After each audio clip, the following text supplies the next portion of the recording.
In this lecture, we're going to start looking at methods for proving things about sets, starting specifically with proofs about subsets. These proofs are going to follow a pattern that's very similar to the ones we discussed in the number theory chapter. They're going to rely heavily on the definitions and on universal instantiation, as well as the formal set definitions that we talked about earlier in this chapter. In this lecture, we're going to focus specifically on proofs about subsets. So I've got our definition of a subset here for our starting point. The formal definition says that A is a subset of B if and only if every element of A is also an element of B. In practice, we're going to start our proofs by saying something like, let X be an arbitrary element of A. Sometimes that arbitrary element part, it's kind of implied, so we might just shorten this up even further and just say let X be an element of A. Now I'm saying A here. In practice, X is going to need to be an element of whatever expression is over here in the A position. It may be more complex than just a single set, right? So I'm talking about whatever is over on that left-hand side, X is going to have to be an element of that expression. And then what we're going to need to show is that this forces X to be an element of B, or again, the set described by the expression that's in the B position in the definition. Might be more than just a single set. So here we've got our first example, right? I want to show that the intersection of two sets is a subset of A. Actually, the A doesn't matter. This would be just as true if I put B there, right? It has to be a subset of B also. But we're going to focus on A here. So what do I need to do? Well, I'm going to follow that pattern that I talked about on the last slide. I'm going to start by saying let X be an element of the thing on the left-hand side.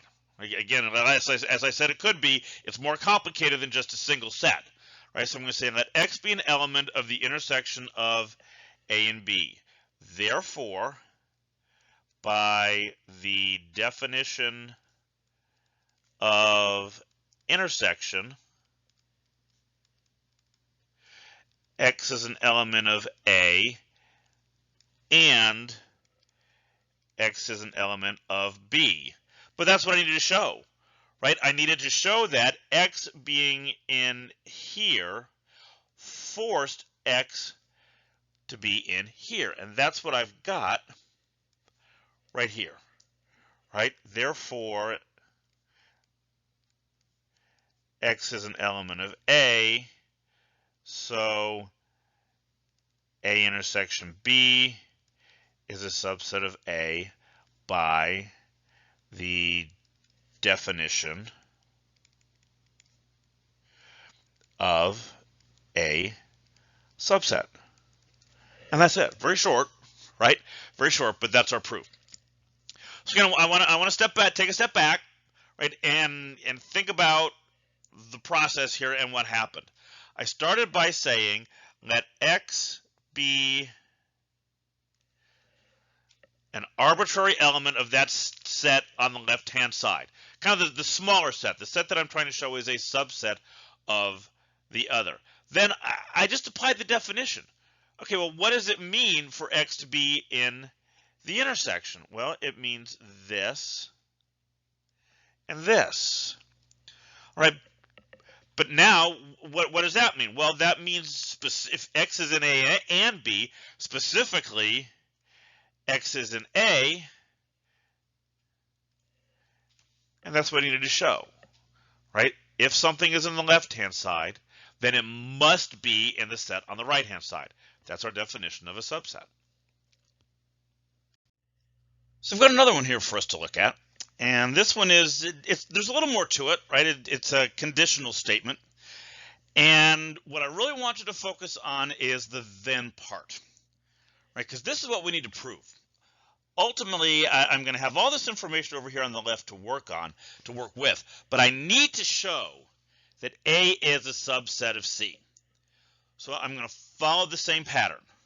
I'm going to say let X be an element of A.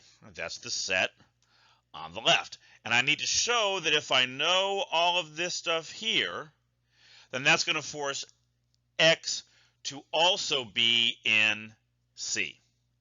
Okay, well, how can I do that? Because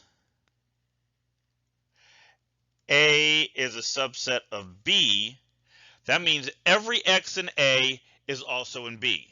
So because A is a subset of B, we know that X must be an element of B. All right, but now I'm going to do it again. Because B is a subset of C, we know that X is also an element of C, and that did it, right? I've shown that, so let's summarize what we've shown here. Therefore, if X is an element of A, X is also an element of C, so by definition, A is a subset of C. And that's what we wanted to show, right? And we're done. All right, so what comes next?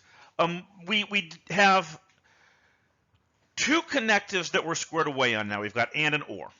There are two more, right? There's one called a conditional and one called a biconditional, right? Those are what we're going to look at in the next sequence of lectures.